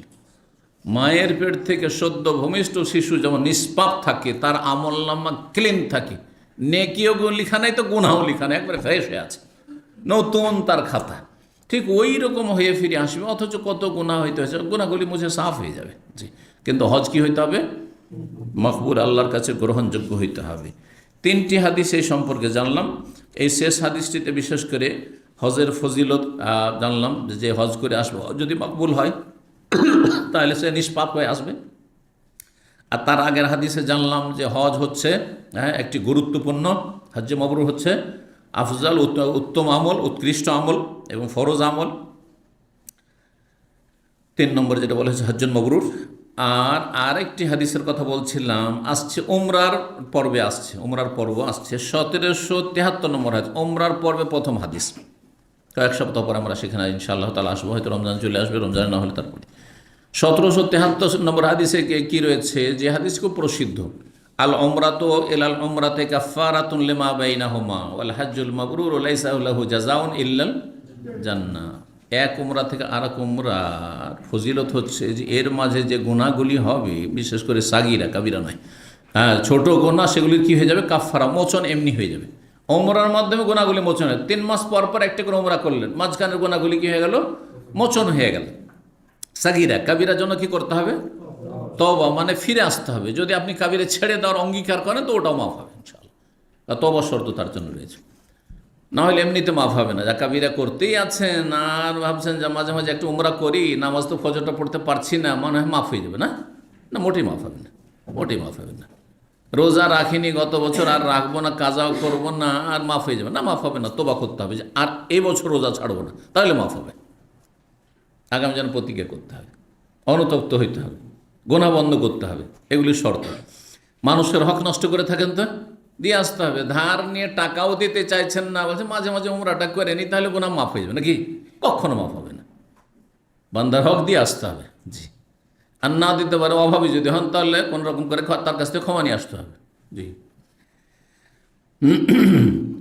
আল উমরাতে কাফফারাতুন লিমা বাইন ওয়াল হজ্জুল মাবরুর, আর মকবুল হজ যদি হয়, লাইসা লাহু জাযাউন, তার বদলা এ ভিন্ন কিছু নেই। কি ভিন্ন? ইল্লাল জান্নাহ, জান্নাত ছাড়া, জান্নাত ভিন্ন। জান্নাত ছাড়া অন্য কোনো বদলা, মানে অল্প স্বল্প বদলা নেই। এমন বদলা যেটি সবচাইতে বড় মহাপুরস্কার, আর সেটি সমস্ত ঈমান আমলের লক্ষ্য উদ্দেশ্য। মানুষের ঈমান ইসলামে যত আমল রয়েছে, সমস্ত আমলের টার্গেট হচ্ছে আল জান্নাত, জান্নাত। এক একটা করে যদি বলেন, একজন মুসলিম যে কোনো কাজ করুক না কেন কিসের জন্য? যে দিনই কাজ, যেগুলো ধর্মীয় কাজ, ঈমান নিয়ে এসছেন কিসের জন্য? জান্নাত যাওয়ার জন্য। আল্লাহ রসুলকে বিশ্বাস করছেন, জান্নাত জাহান্নাম বিশ্বাস কিসের জন্য? জান্নাত যাওয়ার জন্য, তাই না? পরকালকে ভয় করছেন, মরণ বলে চিন্তা করছেন কিসের জন্য? জান্নাত পাওয়ার জন্য আর জাহান্নাম থেকে বাঁচার জন্য। 5 ওয়াক্ত সালাত পড়ছেন কিসের জন্য? জান্নাত পাওয়ার জন্য। রমজান মাসে রোজা রাখবেন কিসের জন্য? জান্নাত পাওয়ার জন্য। হজ করছেন কিসের জন্য? ওমরা করছেন কিসের জন্য? এই যাকাত দিচ্ছেন, দান করছেন, বাপ মায়ের সেবা করছেন কিসের জন্য? কিন্তু অনেকে করেন না। হ্যাঁ, এইগুলো কাজ ভেজাল আছে, আবার নিয়তে ভেজাল আছে। অনেকে মানবতার জন্য করছেন। মানুষে কি বলবে? এটা মানুষত্ব তো আছে। হ্যাঁ, আমি বাপের সেবা করব না, মায়ের সেবা করব না, বাপ মা ছোটো থেকে আমাদের মানুষ করেছে, আর আমরা এইভাবে ছেড়ে দেবো তাদেরকে বার্ধক্যে? ইমানের চেতনা নিয়ে করে না, তাহলে এটা দিয়ে জান্নাত পাওয়া যাবে না। কী পাবে? ওই মানুষত্বটাই পেল অমুসলিমদের মধ্যে। কারণ অমুসলিম অনেক আছে, অনেক হিন্দু আছে বাপ মার সেবা করে, ঠিক না? তো তাদের মতো আপনার নিয়তটা হয়ে গেল। এইটা একজন মুসলিমের নিয়ত কখনো থাকে না। বাপ মায়ের আপনিও সেবা করছেন, আপনিও বাপ মাকে বলছেন ফ্রি, এখন আর কাজ করতে হবে না, আমি কাজে লেগে গেছি, আপনি বসে থাকেন, কাজ করতে হবে না। মাকে বলছেন না, মা আপনাকে পাক করতে হবে না, আমার স্ত্রী পাক শাক করবে। আব্বাকে বলছেন আপনাকে কাজ করতে হবে না। কিসের জন্য? জান্নাত পাওয়ার জন্য, আল্লাহ সন্তুষ্টির জন্য। এটা মুসলিমের নিয়ত। আর অমুসলিম হয় মানবতার খাতিরে, না মানুষে কি বলবে, হ্যাঁ সমাজের লোক কি বলবে, যে ছেলে কত খারাপ, বাপ মাকে দেখে না, তাই না? হ্যাঁ, অথবা বাপ মায়ের জমি জায়গা আছে তো তাদেরকে সন্তুষ্ট রাখতে হবে। অনেক মুসলিমরা আছে বাপ মার যদি ধন সম্পদ থাকে তো খুব তাদের তাবেদারি করে, তাবেদারি বুঝেন তো, খুব খাতির তওয়াজু করে, আর খুব তাদের আদর্শ নেওয়ার সম্মান। আর যদি বাপ মা গরিব হয় তাহলে কি আর মূল্য? কোনো মূল্য নেই, সে শহরে গিয়ে বসে আছে, এক বাপ মার খোঁজ খবরে নেয় না। না, একজন মুসলিমের সৎ নিয়ত থাকলে সবগুলিতে নেকি আর নেকি, নেকি আর নেকি। আল্লাহ তৌফিক দান করুন। তো এই ছিল কিসের ফজিলত? হ্যাঁ, হজের ফজিলতের কথা বললাম, যে হজ যদি করেন আর সত্যি মবরুর হয় সে হজ, তাহলে তার প্রতিদান হচ্ছে জান্নাত, যে জান্নাতের আশায় সমস্ত আমল করছি আমরা। আল্লাহ তৌফিক দান করুন এবং জান্নাতবাসী করুন। 5 নম্বর অধ্যায়, বাবু ফরজে মাওয়াকিতুল হজ্জ ওয়াল উমরা। এই অধ্যায় হচ্ছে হজ উমরার মিকাত নির্ধারণ সম্পর্কে। ফরজ করা মানে একটা হচ্ছে শরীয়তের ফরজ, মানে আল্লাহর পক্ষ থেকে, রাসূলের পক্ষ থেকে কোনো কিছু ফরজ করা। 5 ওয়াক্ত নামাজ ফরজ, হ্যাঁ হ্যাঁ, রমজান মাসের সিয়াম রোজা ফরজ, যাকাত ফরজ, আল্লাহর পক্ষ থেকে ফরজ, তাই না? হ্যাঁ, ফিতরা ফরজ, রাসূলুল্লাহ সাল্লাল্লাহু আলাইহি ওয়াসাল্লাম ফরজ করেছে, তাই না? রসুলের ফরজ করা, আল্লাহরই ফরজ করা। আর আরেকটি ফারাজে ফরজ মানে হচ্ছে বিধিবদ্ধ করে দেওয়া, তা হচ্ছে নির্ধারণ করা।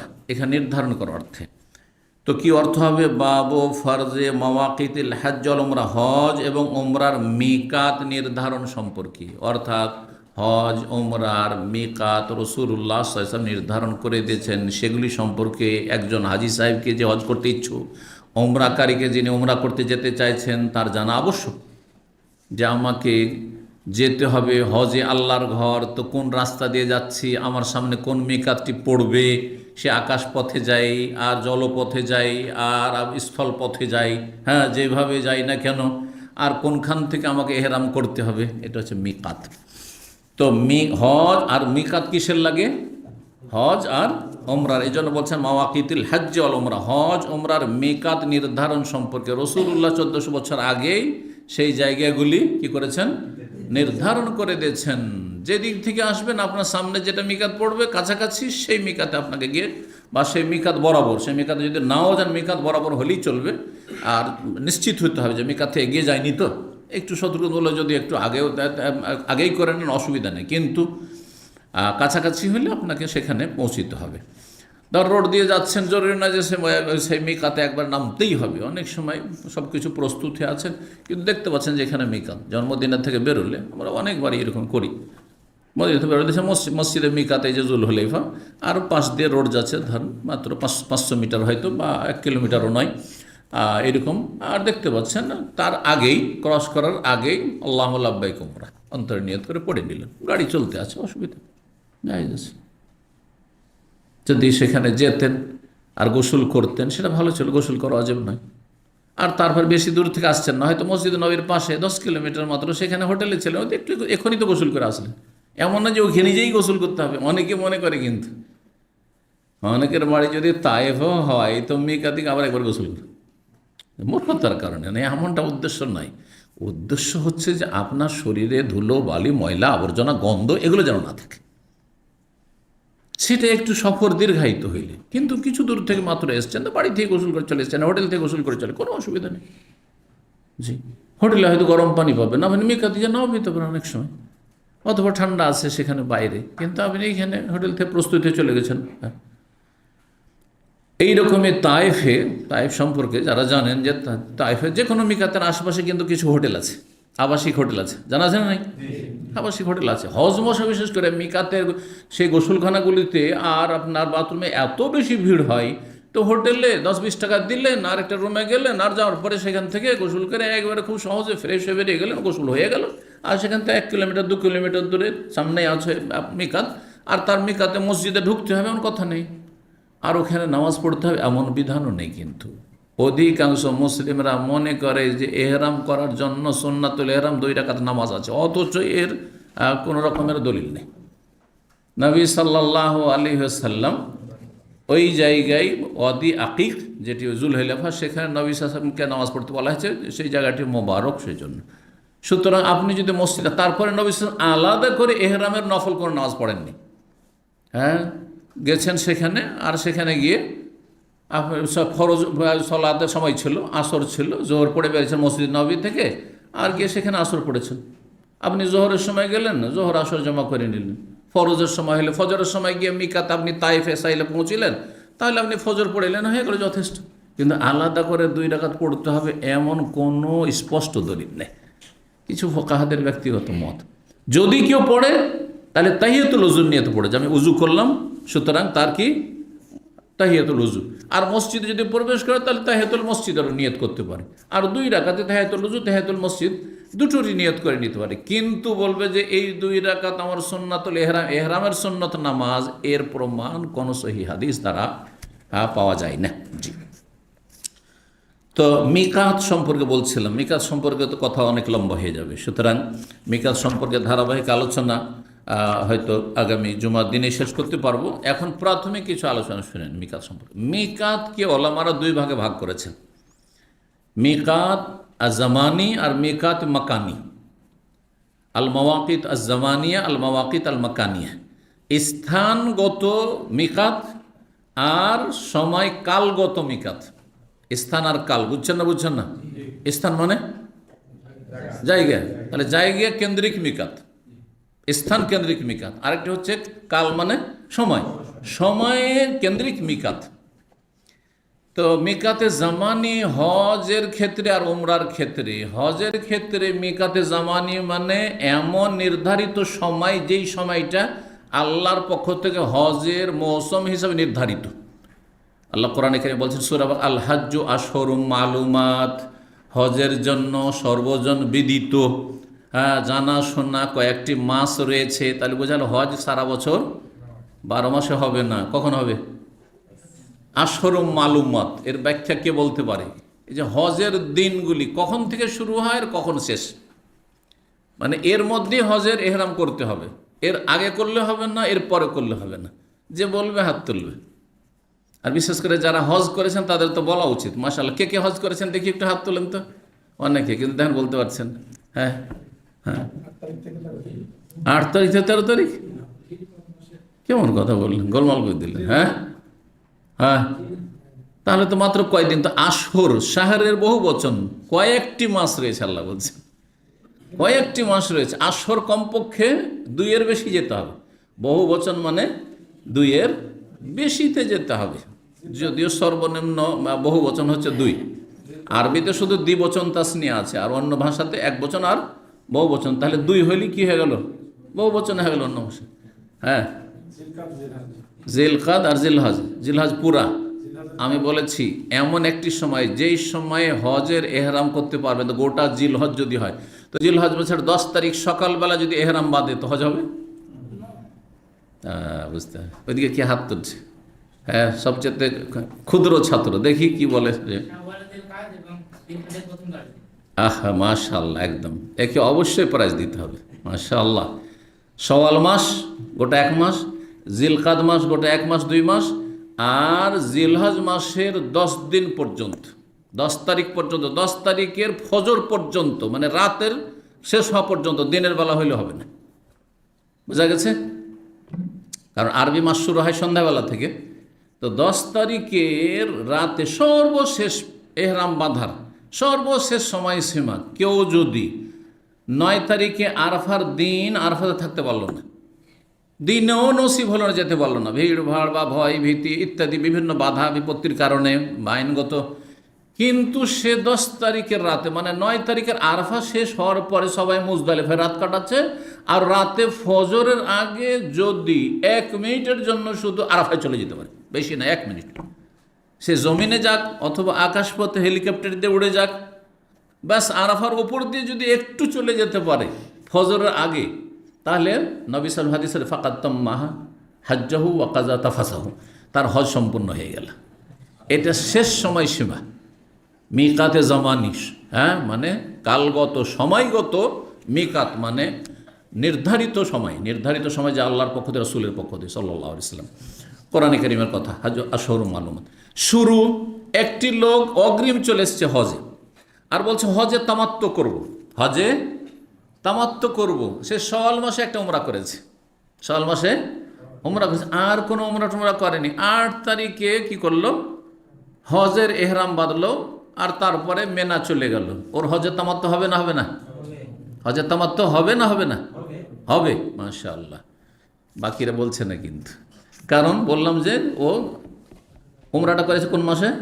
শাওয়াল মাসে। শাওয়াল মাস হচ্ছে হজের মাস, বলে শাওয়াল, জিলকাদ আর জিলহজের 10টা দিন। এমনকি শেষ দিকেও আরাফার দিনেও যদি সকাল সকাল ধরেন উমরা করে নিল, ফাঁকা পেয়েছে মক্কা, আর সকাল সকাল কি করলো, একটা উমরা করলো, বুঝছেন? আর সকাল সকাল উমরা করে জোহর করে গিয়ে আরাফাতে হাজির, হজের তামাত্তু হবে না হবে না? হয়ে যাবে, হয়ে যাবে তার। বুঝতে পেরেছেন? হজের তামাত্তু মানে হজের মাসেই উমরা এবং হজ করা, হজের মাসে কি করা, উমরা আর হজ করা, কিন্তু সেপারেট করলে তামাত্তু, আর একসাথে দুটো নিয়ত মেনে নিলে তেরান। আর যদি শুধু হজের মাসে হজ করেন তো ওর নাম হচ্ছে এফরাদ বা মুফরাদ। হজ কয় রকমের? 3 রকম। কোনটা বেশি উত্তম? তামাত্তু বেশি উত্তম, কারণ নবী সাল্লাল্লাহু আলাইহি ওয়াসাল্লাম সাহাবাকে সবকে তামাত্তু করতে বলেছেন, যার কাছে কুরবানি নেই। কিন্তু কুরবানি কেউ যদি সাথে বেঁধে নিয়ে যায়, যেমন আরবরা আগে যুগে করতো, এখনও বেদুইনরা করতে পারে, তখন সে যেহেতু হালাল হতে পারছে না, সেজন্য তার জন্য কেরান হতো, যেমন নবী সাল্লাল্লাহু আলাইহি ওয়াসাল্লাম করেছেন, যেহেতু ওর সাথে করে নিয়ে গেছিলেন। কথা হজের অনেক আছে, তাই না? মিকাতটাই শেষ করি, দিয়ে তারপরে সময় শেষ হচ্ছে। তো মিকাতের কথা বলছেন, সময়গত মিকাত। এখন একটা উদাহরণ দিই যেটা হজে তামাত্তু হবে না। অধিকাংশ লোক কিন্তু রমজান মাসে উমরা করছে, করছে না করছে না? এক লোক রমজান মাসে একটা উমরা করলো ঈদের আগের দিন, ঈদের দিন করলো, কিন্তু হজে তামাত্তু, ঈদের দিন তো শাওয়াল মাস, পয়লা শাওয়াল, সুতরাং ওতেও তামাত্তু হয়ে যাবে। আর মাঝখানে উমরা যদি নাও করে, কিন্তু ঈদের দিন না, ঈদের আগে রমজানের ভিতরেই একটা উমরা করেছে, আর শাওয়াল গেল, জিলকদ গেল, জিলহজের 10 দিন চলে যাচ্ছে, এর মধ্যে আর কি করলো না, উমরা করলো না। আর 8 তারিখে এহরাম করে চলে গেল মেনাতে, কিসের? হজের। আর বলছে আমি হজের তামাত্তু এবার করেছি, হজের তামাত্তু হবে তার? হবে না, কারণ উমরাটি কোথায় হয়েছে? হজের মাসের বাইরে হয়ে গেছে, হজের মাসের বাইরে, রমজান মাসে হয়ে গেছে, সেই জন্য। তাহলে সে যদি তামাত্তু করতে চায়, বলবে তুমি রমজান মাসে উমরা করেছো, এটা তোমার আলাদা উমরা।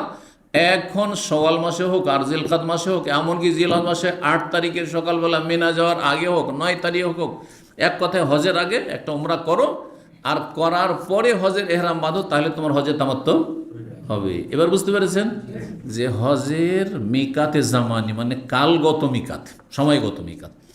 মিকাতে মাকানি, স্থানগত মিকাত হচ্ছে 5টি, স্থানগত মিকাত হচ্ছে 5টি। ইনশাআল্লাহ তাআলা বিস্তারিত আলোচনা জুমার দিনে করব। একটি হাদিস শুধু পড়ে নিই, কারণ হাদিস একেবারে কম হয়েছে। কেউ বলতে পারেন এই 5টি মিকাতের নাম? হ্যাঁ, মিকাতে উনি মাশাআল্লাহ থেকেছেন দীর্ঘদিন, ওই জন্য 1 নম্বরে সাইল কবির বলল, কিন্তু হ্যাঁ ওখানে থেকেছে তায়েফের মিকাতে, সেই জন্য। হ্যাঁ হ্যাঁ, যেটা কারুন মানাজিল হাদিসের ভাষায়। জুলহুলাইফা কোথায় সেটা? মদিনায়, মাশাআল্লাহ। হ্যাঁ, জোহফা, রাবেগের পাশে। রাবেগ শহর, ইয়ালামলাম, জি, যেটা আপনার লোহিত সাগরের কেনারায় ইয়ামানের দিক থেকে আসতে দক্ষিণ পশ্চিম দিকে আরবের। হ্যাঁ, তারপরে আরেকটি আছে, এখানে আটকে যাবেন। এটা কে বলতে পারে? হ্যাঁ, জি, তায়েফ থেকে ডান দিকে একটা আছে, ডান দিকে একটা আছে, জি, জাতে এরক, জায়গার নাম হচ্ছে জাতে এরক। কটি হলো? পাঁচটি হচ্ছে জাতে এরক। জি, ইনশাআল্লাহ বিস্তারিত এই পাঁচটি মিকাত সম্পর্কে। কোনটা সবচেয়ে দূরের মিকাত মক্কা থেকে? মদিনারটা। জি, তো ইনশাআল্লাহ তাআলা এগুলো বিস্তারিত আলোচনা করব। হাদিসটা শুধু পড়ে নি। 1522 নম্বর হাদিস। হাদিস বর্ণনা করেছেন যায়েদ ইবনে জুবায়ের তাবেঈ। তিনি বলছেন আন্নাহু আতা আব্দুল্লাহ বিন উমর রাদিয়াল্লাহু আনহু, তিনি আসলেন আব্দুল্লাহ বিন উমর রাদিয়াল্লাহু তাআলা আনহুমার কাছে, প্রখ্যাত তিনি সাহাবী। ফি মানজিলিহি, তার বাড়িতে। তার বাড়িতে এসে দেখলেন ওয়ালাহু ফুস্তাতুন ওয়া সুরাদেক, তার বাড়িতে একটি ছোট তাঁবু লাগানো আছে। ফুস্তাত একটি খেমা, তাঁবু। আর সুরাদেক, এবং তাতে শামিয়ানা লাগানো। শামিয়ানা বুঝেন আপনারা? আমাদের দেশে শামিয়ানাটাই বুঝে, খেমা বুঝবে না মানুষ, দেশের মানুষরা। শামিয়ানা বুঝেন না? হ্যাঁ, উপরে যে লাগানো হয় শামিয়ানা, জি হ্যাঁ। তো সোরাদেক, সোরাদেক হয় বড়। সোরাদেক এমন বড় তাঁবু, যেই তাঁবু আপনার চারিদিক থেকে নিচ পর্যন্ত ঘেরা আছে। সোরাদে কহা, জাহান্নামীদের সম্পর্কে আল্লাহ বলছেন আহাতাবে সোরাদ, প্রাচীর, সেখানে প্রাচীরের কথা বলা হয়েছে। মজবুত প্রাচীর তাদেরকে, এই জাহান্নামীদেরকে পরিবেষ্টন করে থাকবে। তো এই বড় শামিয়ানাটা বা বড় যে খেমা তাঁবু, সেটা চারিদিক ঘিরে আছে। এই বড় খেমার মধ্যে অন্য লোকেরাও ঢুকতে পারে, কেউ যাতায়াত করতে পারে। তো নিজের স্ত্রী বা নিজের মেয়েদের জন্য একটা বিশেষ ছোট খেমা, তার ওই বড় খেমার মাঝখানে একটা ছোট খেমা লাগানো উঠানে, যেখানে তার পরিবার থাকছেন, যাতে করে বেশি পর্দার ব্যবস্থা করা হয়। সেটার নাম ফুস্তাত, সেটার নাম ফুস্তাত। ওলামার ব্যাখ্যা করতে বলছে বাইতুল সগীর বা খেমা সগীর, ছোট ছোট তাঁবু। তো একটা ছোট তাঁবু ফুস্তাত, আর বড় একটি হচ্ছে যেটা পুরো উঠান ঘেরা আছে, পুরো উঠান ঘেরা আছে। এই কথা বললেন।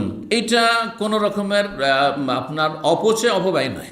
মানুষ সবসময় ঘরের মধ্যে ঢুকে থাকতে পারবে না, আর গরমের দেশ, সুতরাং কারো যদি উঠান থাকে আর সে উঠানে একটা তাঁবু তৈরি করেছে, কখনো ঘরে তো কখনো বাইরে একটু হাওয়া খেলাম, বাইরের হাওয়া খেলাম, বসলাম, তো কোনো অসুবিধার কথা নাই। জি, তো তার বাড়িতে এই ছিল। ফাসাল, তো তাকে জিজ্ঞাসা করলাম মিন আয়না ইয়াজুজু আন আতামেরা, কোন জায়গা থেকে, কোন স্থান থেকে ওমরা করা জায়েজ হবে আমার জন্য। মানে ওমরার যে এহরাম বাঁধবো, কোনখান থেকে বাঁধবো? আমি কি বাড়ি থেকে বাঁধতে পারবো, নাকি আমাকে ওই জুলহুলাইফা গিয়ে সেই মসজিদে কাছে গিয়ে এহরাম বাঁধতে হবে? কালা, তখন তিনি বলেন ফারাজাহ রাসূলুল্লাহ, রাসূলুল্লাহ সাল্লাল্লাহু আলাইহি ওয়াসাল্লাম নির্ধারণ করেছেন, ফরজ করেছেন, মানে নির্ধারণ করেছেন লে আহলে নাজদ, নাজদবাসীদের জন্য। উঁচা এলাকা হচ্ছে নাজদ, আল কাসিম আর রিয়াজ, এই এলাকা, এদের জন্য কারণকে, কারণ সংক্ষেপ নাম, আর তার একটু বড় নাম হচ্ছে কারণুল মানাজিল, যেটি প্রাচীন নাম হাদিসের ভাষায়, আর যেটাকে আজকাল বলা হচ্ছে আসাইল, আর বিশেষ করে আসাইলুল কবির, বড় সাইল। কারণ একটা ছোট সাইল একটা জায়গা আছে, সেই জন্য বড় সাইল বলা হয়, ঠিক নাম পরিবর্তন হয়েছে। এটা কোথাকার মিকাত? পূর্ব দিক থেকে যারা যাচ্ছে, আমরা দামাম থেকে যাচ্ছি, রিয়াজ থেকে যারা যাচ্ছে, এই সাইড থেকে যারা যাচ্ছে, তায়েফের রাস্তা হয়ে তায়েফের কাছেই সেই জায়গাটি অবস্থিত। এক কথা, এই রাস্তা দিয়ে যারা গেছেন সেটি হচ্ছে কারণুল মানাজিল। আর ওয়ালি আহলিল মাদিনাতে, মদিনাবাসীদের জন্য জাল হুলাইফা, মানে জুল হুলাইফা, জুল হুলাইফা নামক স্থান, যেটি মসজিদ নবী থেকে 10 বা 13 কিলোমিটার, কেউ 10 কিলোমিটার বলেছে, কেউ 13 কিলোমিটার। আর এটা হইতে পারে একটা রাস্তায় গেলে 10 কিলোমিটার, আর একটা রাস্তা দিয়ে গেলে 13 কিলোমিটার, 2-3 কিলোমিটার পার্থক্যটা কোনো ব্যাপার না, হইতেই পারে। ওয়ালে আহলি শাম, আর শামবাসীদের জন্য জোহফা নামক স্থানকে, শাম দেশের লোকেরা, শাম আগের যুগের শাম, বর্তমান কয়েকটি দেশকে শামিল। এখন শাম মানে অনেকে সিরিয়া করে দেয়, না, সূক্ষ্ম অর্থ নয়। শামের বড় অংশ, বৃহৎ অংশ হচ্ছে সিরিয়া, কারণ তখন শাম দেশের রাজধানী দামেস্কি ছিল। কিন্তু শাম দেশের অন্তর্ভুক্ত হচ্ছে প্যালেস্টাইন, শাম দেশের অন্তর্ভুক্ত হচ্ছে জর্ডন, উর্দুন, শাম দেশের অন্তর্ভুক্ত হচ্ছে লেবানন, লবনান, বোঝা গেছে, এই সমস্ত দেশগুলি। তো এই সমস্ত দেশ থেকে যারা আসতো তারা লোহিত সাগরের কিনারা কিনারা উত্তর দিক থেকে আসতো। তারাকে যদি বলা হয় মদিনায় জুলহুলাইফা আসতে হবে, তো অনেক ঘুরে আসতে হবে তাদেরকে, হ্যাঁ, বাম দিকে ঘুরে আসতে হবে, কষ্টকর। আর তারা ওই দিক থেকেই আপনার ওই বদর, এম্বো, এম্বো জানেন তো, বদর এম্বো ওই সাইড থেকে ওই দিক থেকে চলে, ওই দিক থেকে গেলে আমি ওই দিক থেকেও বদরে আমার বক্তব্য ছিল বা এম্বোতে বক্তব্য ছিল, আর রাতারাতি একাধিকবার আমি ওইটা দিয়ে উমরা করেছি। রাবেগের কাছে গেলাম ফজরের আগে প্রায় রাত 3টায়, আর যাওয়ার পরে সেখানে গিয়ে এহরাম করলাম। তো ওই রাস্তা দিয়ে গেলে ওখানে এহরাম করলাম। ওইটা হচ্ছে জোহফা, ওই জায়গাটির নাম ছিল জোহফা, একটি গ্রাম ছিল, সেই জায়গাটি অনাবাদ বিরান হয়ে গেছে। আর তার পাশে ছোট্ট একটি শহর গড়ে উঠেছে রাবেগ, আর সেখানে বড় একটি ইউনিভার্সিটি, আন্তর্জাতিক মানের ইউনিভার্সিটি প্রতিষ্ঠিত হয়েছে। জানেন হয়তো ইউনিভার্সিটির নাম কিং আবদুল্লাহ সায়েন্স ইউনিভার্সিটি, জি। আর কয়টি বয়ান করা হলো এখানে? 3টি, আর 2টি অন্য হাদিসে আসছে। তার একটি হচ্ছে দক্ষিণ দিক থেকে যারা আসছে, দক্ষিণ পশ্চিম দিক থেকে, লোহিত সাগরের কিনারা কিনারা কিন্তু দক্ষিণ দিক থেকে, জোহফার বিপরীত, অর্থাৎ আপনার এমান দেশ থেকে যারা আসছে তাদের মিকাত হচ্ছে পশ্চিম এমানের দিক থেকে যারা আছে ইয়ালামলাম। তা ইয়ালামলাম একটি উপত্যকার নাম, আর সেই জায়গাটিকে বর্তমানে সাদিয়া বলা হচ্ছে, সাদিয়া নামে পরিচিত এখন ওইদিকে যারা যাবেন। তো এই একটি জায়গা, আর আরেকটি বাকি থাকলো কি, হ্যাঁ, কারণ মানাজেল তো হয়ে গেছে। হ্যাঁ, ইরাকবাসীদের জন্য যাতে এরক নবী সাল্লাল্লাহু নির্ধারণ করেছেন, আর কোন কোন রিওয়ায়েতে ওমর রাদিয়াল্লাহু আনহু নির্ধারণ করেছেন, ইনশাআল্লাহ তার বিস্তারিত সে সম্পর্কে আলোচনা করব। কারণ ইরাকের লোকেরা যেই রাস্তা দিয়ে তখন আসতো, তো ওই রাস্তা দিয়ে ধরেন ওরা আসছে হাফরুল বাতেনের ওই দিক থেকে, অথবা আপনার নাইরিয়া আর ওই গারিয়ার ওই দিক দিয়ে আসছে, ওখান থেকে গিয়ে যদি ওরা তখন তো উটের পিঠে, যদি ওদের বলা হয় তাইফে যেতে হবে সাইলে, তো মেলা বাম দিয়ে ঘুরে আসতে হবে। আর মদিনা যেতে হবে আরও বেশি ঘোরা হবে। তখন তারা অভিযোগ, ইয়া রাসূলুল্লাহ, বা ওমর রাদিয়াল্লাহু জামানা বিশেষ করে অভিযোগ করেছেন যে আমাদের জন্য তো হয়ে যায়, অনেক দূর হয়ে যায়। তো তখন তাদের জন্য বলা হলো যে দেখো কোনটা কাছাকাছি হয় আর কারনুল মানাজিলের বরাবর হয়, জি। তো ওই রকম জায়গা দেখে জাত ইরকে নির্ধারণ করলেন। এই হচ্ছে 5টি মিকাত। এই মিকাতগুলিকে বলা হয় স্থানগত মিকাত, মিকাতে মাকানি, স্থান কেন্দ্রিক মিকাত। তো এই আলোচনার সাথেই শেষ করছি আলোচনা। আল্লাহ রাব্বুল কবুল করুন এবং আল্লাহ রাব্বুল আপনাদেরকে উত্তম প্রতিদান দান করুন। আপনাদের এলমে, আমলে, দিন, দুনিয়ায়, রুজিতে, শরীর, স্বাস্থ্যে, পরিবার, পরিজন সব কিছুতে আল্লাহ যেন বরকত দান করেন। সমস্ত অনিষ্ট থেকে আল্লাহ হেফাজতে রাখেন। যারা অসুস্থ তাদেরকে সুস্থতা দান করেন, বালা মুসিবত দূর করেন। যাদের কাজকর্ম নেই আল্লাহ তাদের রুজিতে বরকত দান করেন। ওয়া জাযাকুমুল্লাহু খাইরান ওয়া সাল্লাল্লাহু সাল্লাম নবিয়ানা মুহাম্মদ ওয়া আলা আলিহি ওয়া সাহবিহি আজমাইন।